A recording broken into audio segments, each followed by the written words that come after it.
Hello વિદ્યાર્થી મિત્રો, સ્વાગત છે તમારું આપણી યુટ્યુબ ચેનલ SM ક્રિએશનમાં। તો આજે આપણે નફા નુકસાન ફાળવણી ખાતાની માહિતી મેળવવાની છે।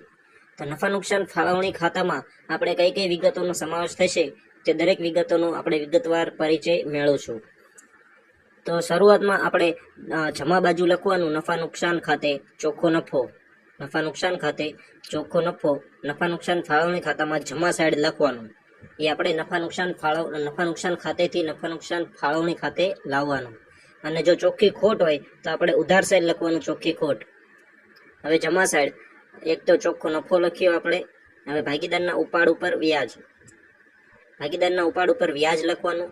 ભાગીદારના ચાલુ ખાતાની ઉધાર બાકીનું વ્યાજ, ભાગીદારના ચાલુ ખાતાની ઉધાર બાકીનું વ્યાજ આપણે નફા નુકસાન ફાળવણી ખાતામાં જમા સાઈડ લખવાનું। ઉધાર બાકીનું વ્યાજ ચાલુ ખાતામાં એટલું યાદ રાખવાનું કે ઉધાર બાકીનું વ્યાજ આપણે નફા નુકસાન ફાળવણી ખાતામાં જમા સાઈડ લખવાનું, અને જમા બાકીનું વ્યાજ આપણે નફા નુકસાન ફાળવણી ખાતામાં ઉધાર સાઈડ લખવાનું। તો આપણે જમા સાઈડ એન્ટ્રી કરવાની છે તો ભાગીદારોના ચાલુ ખાતાની ઉધાર બાકીનું વ્યાજ। પછી ચોથી વિગત આવશે ભાગીદારના મૂડી અથવા ચાલુ ખાતે વહેંચણી પાત્ર ખોટ, વહેંચણી પાત્ર ખોટ જે A, B અને C ત્રણ ભાગીદાર હશે તો એની આપણે લખવાની। જેટલા ભાગીદાર હોય એની વહેંચણી પાત્ર ખોટ હોય તો આપણે જમા સાઈડ લખવાની। એટલે કે જો મૂડી ખાતામાં જે વિગત આપણે ઉધાર કરતા હોય એ બધી વિગત આપણે ક્યાં લખવાની? નફા નુકસાન ફાળવણી ખાતામાં જમા સાઈડ।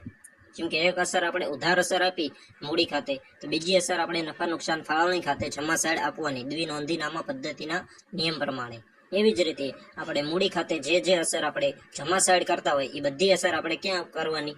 નફા નુકસાન ફાળવણી ખાતામાં ઉધાર સાઈડ। માત્ર એટલું ધ્યાનમાં રાખવાનું કે મૂડી ખાતામાં આપણે મૂડી ખાતું અથવા બાકી આગળ લાવ્યા એ લખતા હોય તો એ આપણે નફા નુકસાન ફાળવણી ખાતામાં લખવાનું નહીં। અને જો મૂડી ન લખતા હોય, આપણે મૂડીની અસર આપણે નફા નુકસાન ફાળવણી ખાતામાં ન આપતા હોય તો આપણે વિરુદ્ધાર્થી શબ્દોની માહિતી મેળવી હતી તો આપણે મૂડીનો વિરુદ્ધાર્થી શબ્દ થશે ઉપાડ, તો ઉપાડની વિગત પણ આપણે લખવાની નહીં। મૂડી પર વ્યાજ લખવાનું, એવી જ રીતે ઉપાડ ઉપર વ્યાજ પણ આપણે નફા નુકસાન ફાળવણી ખાતામાં લખવાનું, પણ મૂડી અને ઉપાડની માહિતી મેળવવાની નહીં। અગાઉ આપણે વિરુદ્ધાર્થી શબ્દોની માહિતી મેળવી હતી કે જેવી રીતે સવાર હોય તો એનું વિરુદ્ધાર્થી શબ્દ શું થાય? તો સાંજ થાય। ઉપર હોય તો એનું વિરુદ્ધાર્થી શબ્દ શું થાય? તો નીચે થાય। તો એવી જ રીતે મૂડી હોય તો એનું વિરુદ્ધાર્થી શબ્દ શું થાય? તો એનું વિરુદ્ધાર્થી શબ્દ થશે ઉપાડ। શરૂઆતની બાકી હોય તો એનું વિરુદ્ધાર્થી શબ્દ શું થશે? આખરની બાકી। એવી જ રીતે મૂડી પર વ્યાજ હોય તો શું થશે? ઉપાડ ઉપર વ્યાજ, એ વિરુદ્ધાર્થી શબ્દ થશે। તો એનો મતલબ શું? તો આપણે જો એક વિગત મૂડી આપણે જમા સાઈડ લખી તો આપણે ઉધાર સાઈડ શું લખવાનું? જે ખાતામાં આપણે મૂડી ખાતે ઉધાર સાઈડ મૂડી ખાતે જમા કરતા હોય, મૂડી ખાતું જમા સાઈડ લખતા હોય તો આપણે ઉધાર બાજુ શું લખવાનું? મૂડી ખાતે ઉધાર। મૂડી ખાતે જમા કરતા હોય તો આપણે ઉધાર બાજુ ઉપાડ લખવાનું। એવી જ રીતે શરૂઆતની બાકી આપણે લખતા હોય તો આપણે સામેની સાઈડ શું લખવાનું? આખરની બાકી। એવી જ રીતે મૂડી પર વ્યાજ જો કોઈ પણ પ્રકારના ખાતામાં લખતા હોય તો આપણે ઉપાડ ઉપર વ્યાજ પણ એનું સામેની બાજુ લખવું પડે। તો આપણે નફા નુકસાન ફાળવણી ખાતામાં ચોખ્ખો નફો લખવાનો જમા સાઈડ, પછી ભાગીદારોના ઉપાડ પર વ્યાજ, ભાગીદારોના ચાલુ ખાતાની ઉધાર બાકીનું વ્યાજ, જમા સાઈડ ઉધાર બાકીનું અને ઉધાર સાઈડ જમા બાકીનું, પછી ભાગીદારોના મૂડી અથવા ચાલુ ખાતે વહેંચણી પાત્ર ખોટ। હવે ઉધાર સાઈડ નફા નુકસાન ખાતે ચોખ્ખો નફો, મૂડી ખાતાની જમા સાઈડ જે વિગત હશે મૂડી સિવાયની બધી વિગત આપણે લખવાની। પછી મૂડી ઉપર વ્યાજ, પછી ભાગીદારોના ચાલુ ખાતાની જમા બાકીનું વ્યાજ, ઉધાર સાઈડ જમા બાકીનું વ્યાજ લખવાનું ચાલુ ખાતાની। પછી ભાગીદારનો પગાર, બોનસ, કમિશન અને મહેનતાણું, ભાગીદારનો પગાર, ભાગીદારને બોનસ, કમિશન અને મહેનતાણું, અને સામાન્ય અનામત ખાતે એ આપણે મૂડી ખાતામાં એની એન્ટ્રી કરતા નહોતા છતાં પણ આપણે નફા નુકસાન ફાળવણી ખાતામાં સામાન્ય અનામત ખાતે ઉધાર કરવાનું, ઉધાર બાજુ આપણે સામાન્ય અનામતની એન્ટ્રી કરવાની નફા નુકસાન ફાળવણી ખાતામાં। પછી આવશે ભાગીદારોના મૂડી અથવા ચાલુ ખાતે વહેંચણી પાત્ર નફો। તો નફા નુકસાન ફાળવણી ખાતામાં કઈ એન્ટ્રી કરવાની?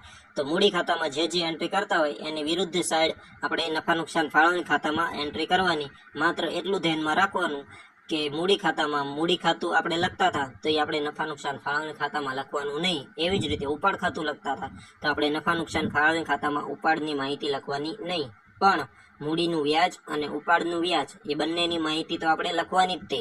એટલે મૂડી ખાતે ઉધાર જે વિગત થતી હશે એ વિગત આપણે નફા નુકસાન ફાળવણી ખાતામાં ક્યાં થશે? તો જમા સાઈડ. અને મૂડી ખાતે જે વિગત જમા થતી હશે એ વિગત આપણે ક્યાં લખવાની? તો નફા નુકસાન ફાળવણી ખાતે ઉધાર. હવે એક તો નોંધમાં જુઓ છેલ્લે, મેનેજરનું કમિશન અને ભાગીદારે આપેલ લોનનું વ્યાજ એ બંને આ ધંધાનો ખર્ચ છે, એટલે એને નફા નુકસાન ફાળવણી ખાતે નોંધ કરવાની નહીં. એને આપણે નફા નુકસાન ખાતે ઉધાર કરવાનું. નફા નુકસાન ફાળવણી ખાતે એની નોંધ થશે નહીં.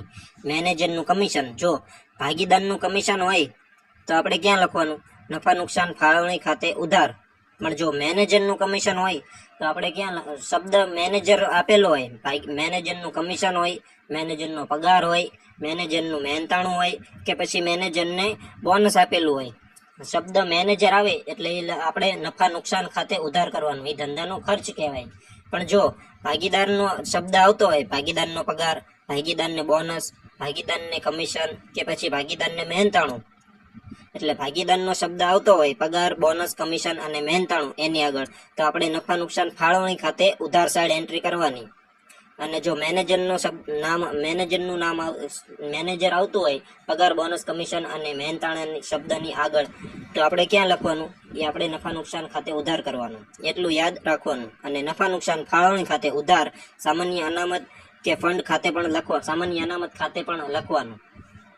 એટલે એક અસર આપણે સામાન્ય અનામતની નફા નુકસાન ફાળવણી ખાતે ઉધાર સાઈડ પણ આપવાની. તો આ હતું આપણે નફા નુકસાન ફાળવણી ખાતું, જે જમા સાઈડ 4 એન્ટ્રી છે અને ઉધાર સાઈડ 1, 2, 3, 4, 5, 6 અને 7 કુલ 7 એન્ટ્રી છે ઉધાર સાઈડ, અને જમા સાઈડ છે કુલ 4 એન્ટ્રી.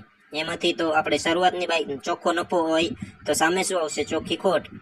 ચોખ્ખો નફો આપણે જમા કર્યો તો સામે શું આવે? ચોખ્ખી ખોટ. પછી આપણે જમા સાઈડ ભાગીદારના ઉપાડ ઉપર વ્યાજ લખ્યું તો વિરુદ્ધાર્થી શબ્દ શું આવશે? ઉપાડનું મૂડી. તો ઉપાડ ઉપર વ્યાજ જમા કર્યું તો મૂડી ઉપર વ્યાજ શું કરવાનું? ઉધાર કરવાનું. ભાગીદારના ચાલુ ખાતાની ઉધાર બાકીનું વ્યાજ આપણે જમા કર્યું તો આપણે ભાગીદારના ચાલુ ખાતાની જમા બાકી હોય તો એનું વ્યાજ ક્યાં કરવાનું? તો ઉધાર કરવાનું.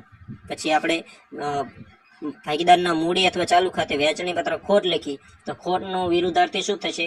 ખોટનું વિરુદ્ધાર્થી થશે નફો. વહેંચણી પત્ર નફો. વહેંચણી પત્ર ખોટનું વિરુદ્ધાર્થી વહેંચણી પત્ર નફો.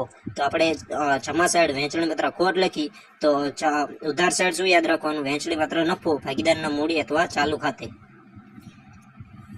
સામાન્ય અનામત કે ફંડ એ આપણે ક્યાં લખવાનું? નફા નુકસાન ફાળવણી ખાતે ઉધાર સાઈડ એક અસર આપવાની છે આપણે. તો હતું આપણે નફા નુકસાન ફાળવણી ખાતાની સમજૂતી. ખૂબ જ સરસ રીતે આપણે સમજૂતી મેળવી છે. જો કોઈ પણ વિગતની માહિતી તમને ખબર ન પડી હોય તો તમે મને કમેન્ટમાં જણાવી શકો છો. હું બીજી વાર તમને ડિટેલમાં સમજાવીશ અને તમારું કન્ફ્યુઝન દૂર કરી દઈશ.